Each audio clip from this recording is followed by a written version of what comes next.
So there's an artist that I know, and the artist said to me,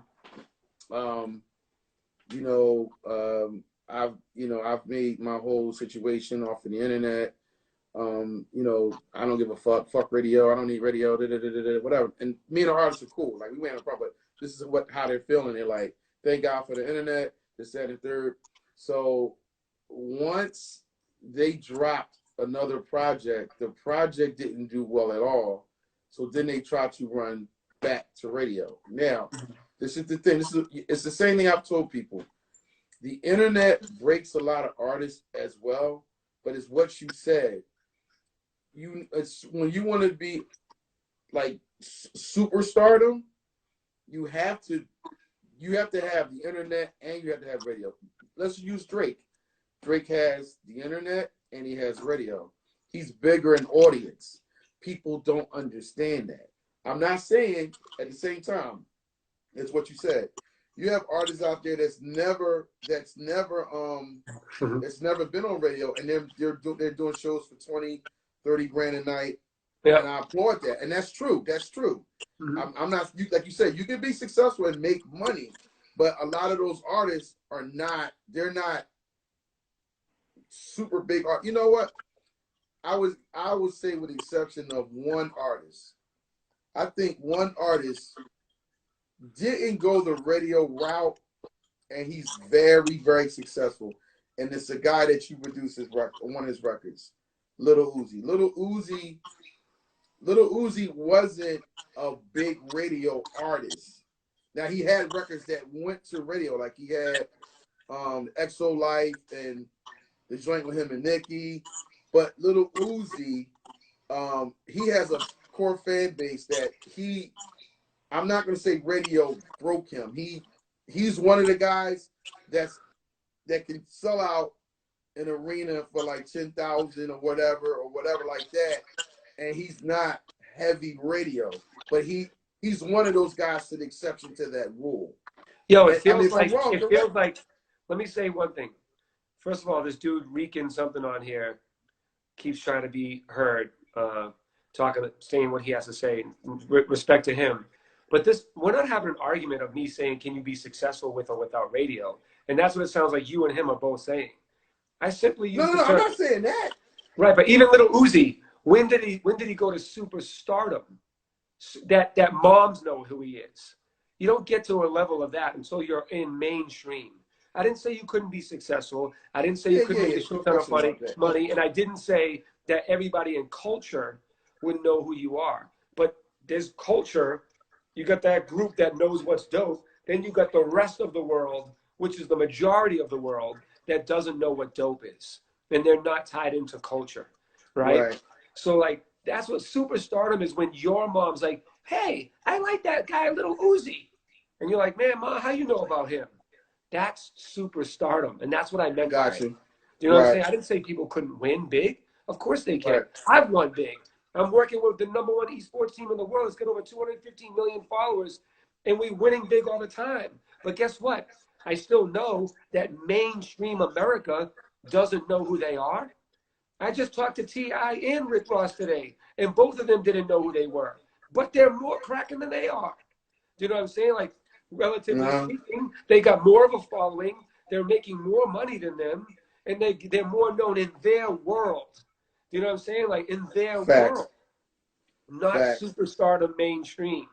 Very different. So understand what I'm saying. There's a very big difference. Shout out to Boston Culture, get familiar.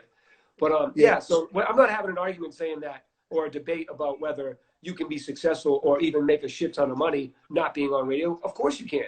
You can make a shit ton of money doing real estate and not be on radio. You don't need radio to be successful. I was saying to bring your name to superstardom. For instance, you could be in real estate, but until you get into like Forbes or some of those things, the world doesn't know that you're a killer in real estate, but you're still killing it. You know what I'm saying? Right. No, you mean, well, I think with me, I don't argue with people. This is not a platform to argue. I don't argue with people. I mean, everybody has an opinion. Everybody's going to think, you know, and you got to respect everybody's opinion. So one thing you're not going to do, you're not going to get me going in and start arguing with people like, oh, no, you're not going to get that. But, you know, like I said, you know, I think for me, and this is just me speaking, I'm not speaking for Clinton. I think, you Shout know, out Rican. if I was an artist, I would want to have that. I would want to have the internet, the streams. I would want to have that, the streets, and I want to have everything, because it's a collective effort for your success. It I'm is. not saying you can't be successful without all of the tools. You can, like you said. What's the artist Pink Sweats? Guys, they're making a lot. They're making a lot of money. I didn't even know about Pink Sweats. So somebody, like you said, it'd be all right. Well, who's that? They're like, yo, this is it. And you read up on, you look at it, and it's like, wow. So it's just, there's a lot of artists that, you know what I mean, that, like you said, you sat down with Ross and T.I., and you're like, well, and they may not know who they are, but they're making a lot of money and they're doing their thing. So it's all respect to whatever you're doing. But no, the Right. conversation like, oh, you need, no, I just said you need, for me, I feel like I would want to have all situations locked in. You know what I mean? Yeah, I mean, obviously If I was an artist. that's obviously the perfect situation. That any artist, aspiring artist, that's their goal, to be popping on every platform, radio, YouTube, social media. Of course, that's the goal. But, you know, we were just talking about, you know, radio and being successful. And then my man Rican, you know, misunderstood what I meant by it. And now we cleared the air. People have their opinions. You gotta respect. Bro, let me tell you something. As long as I've been in the music business, the thing I've probably done the most, other than make super dope shit and put out awesome mixtapes and smash on the radio, the other thing that I've done was convince and try to get people to see the future. What's next? What's dope? What they need to do to amplify their brand? What they need to do to align with other brands to help lift up and create more brand awareness with them? How to make a sustainable business? How to be scalable? Understanding the economics of it. Understanding why to make certain moves that might not make sense today, but it will in 3 months if you just shut up and listen to me. Because I know what I'm talking about, and I've proven it time and time and time again in this business. So this book not only will help you understand how to do the same thing that I can do, but it'll also, the stories will show you the things that I've done throughout the years that you wouldn't know that I've done. And be like, oh shit, that's why that happened. You know what I'm saying? So that's what all this is about. I'm here to help people. And that's what I've done my whole career. I can't tell you how many rappers or DJs that I've tried to help with no gain for me whatsoever. I'm just trying to help you, but they didn't believe me or see it. By the way, I never even wanted to be a DJ. Like when I was starting out in Boston, I was a teenager, I wanted to be a producer and a rapper, right? Nobody would listen to my shit. I was a white dude in Boston when like music was like, at that time, hip hop was New York and black. Everything was against me. And then on top of that, the New York-Boston rivalry. So even more against me. So when I was trying to get it popping and I would hang out with the radio DJ locally in my city, I'd listen to him tell the record promoters, yo, you should hear my man Clint Sparks. He's got dope production. And they'd be like, oh, word? Hey, you going to play my record? And then when I would hear them say that, I was like, oh, shit, I'm going to become a DJ because then they'll all want to be my friend and they'll have to listen to me because they want me to play their shit. So it's all about positioning and angling yourself to be in a power position. And I teach all that stuff in this book, man. Well, make sure, you say it comes out in what, 3 days or 3 weeks? 3 weeks. Okay. But if you go to the link in my bio right now, I'm giving away 1,500 copies. And if you go there, we have a first in line link. So if you go there and put your information, you'll be first in line to hopefully get one of those 1,500 copies for free. Well, when the virus, calms down and maybe you'll do a little book tour, make sure you stop through to Philly, man. We can, Of course, I love Philly. You know who I love in Philly right now? Drew Boy. What you know about Drew Boy? Drew Boy? Drew Boy's hot, man. I fuck with Drew Boy a lot. Yeah, you know what? Shout out to Team Exclusive. They told me about Drew Boy like probably, I guess, before his situation, maybe 3-4 months before that. And they let me hear songs like, yo, this kid is hot. And then when he came out, with the Close Friends joint, I was like, yo, this shit is incredible. Yeah, I love his energy. I like it. I love his hype man's energy. Dre, what's up, Dre? That's my guys. Definitely shout out to them what they're doing. But definitely, Drew Boy got one of the illest Jeromes to his Morris Day. You know what I'm talking about? Every video they do, yo, his hype man, damn freeze.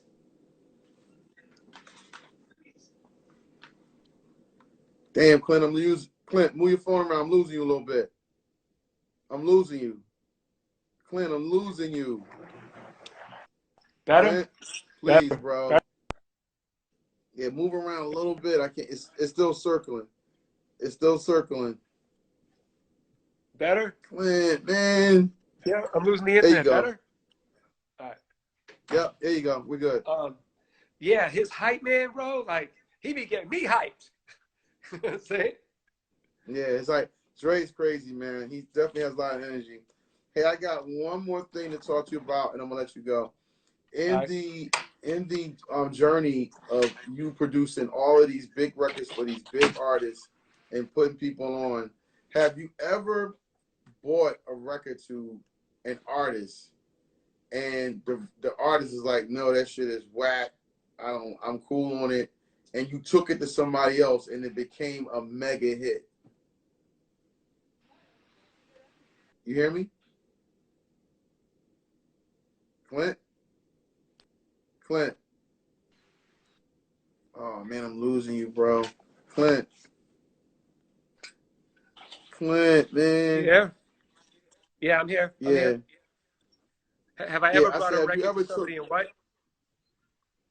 have you ever took a record to an artist and the artist flagged the record like, I don't like, he like, no, I don't like that shit, whether it's a beat or a hook or whatever, and he said that shit is whack, and then you took it to somebody else and it became a mega hit. Has it ever happened? No, but something similar happened. So one time I took some beats to Ludacris and I made this one particular beat that I was like, it was Luda all day. I'm like, yo, this has to be Ludacris. So I bring it to him and I play him. I'm like, you ready? This record's gonna be crazy, right? So I play it to him and he's just like, and what else you got? And then I was like, really? You ain't fucking with this. He was like, no. He's like, what else you got? I was like, nothing. And I left, right? So then I went to his engineer and I was like, yo, give me this verse a cappella off this mixtape you just did.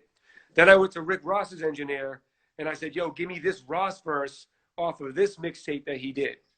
So then I did that. And then I sent the record with those two verses on it, sent it to Bun B. He put a new verse on it.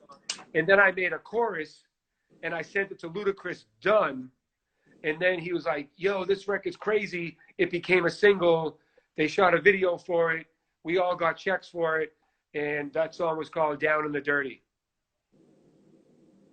Wow, crazy.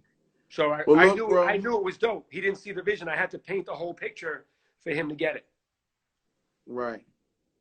Well, I guess now you're like $50 million later richer, and I guess he'll listen to anything you have to say. Not anything, but he definitely when you make moves like that, it definitely shows strength in your opinion. They hold value now when you call, like, and you have receipts. So now when I say, yo, remember when this happened? Trust me, you got to do this. It's like, all right, man. And then that's how by the way, yeah, that's how I ended up getting on that album. Later on, I did a record with him and Game called Call Up the Homies. I actually did like 3 records and only one made it, but I still have 2 more on my laptop that never came out. Well, congratulations to you, brother. Thank you, buddy. I appreciate Congratulations it. to you. Congrats That to book you, still comes looking out. 29. 29. You funny. Yeah. So Yo, you go crack the wait, jokes, man. wait. Let me tell a quick story about Cosmic Kev. So when I was young, Kev, you were already cracking like before I even when I was a fucking nobody, right? So when I got into radio, Cosmic Kev was already like an established, like, he's the man. He was already at a time when record labels would bow down to DJs and the DJs were the gatekeepers and you had to do certain shit for certain DJs. There was like the Funkmaster Flex, the DJ Khaled, the Cosmic Kevs. All you guys were popping before I even got anywhere. And I remember when I first met you, I don't know if this is just your persona or you were feeling yourself back then, But like, man, you were super intimidating, bro. You know what's crazy? And I don't want to, I want to get to these. I want to go to these rappers. I want to, because I told people I want some bars today. But before we jump out of it, shout out to my man Bebe. Uh, Bebe. He's from the South, and we were in a we were in the airport one day, and he was like, "Yo, you know what?" He kind of like the same story you told, but he was like, "Man, I just thought like you was like you wouldn't talk to me." I'm like, "What? I don't care about that. Like, a job is a job, and what I do, I get that, but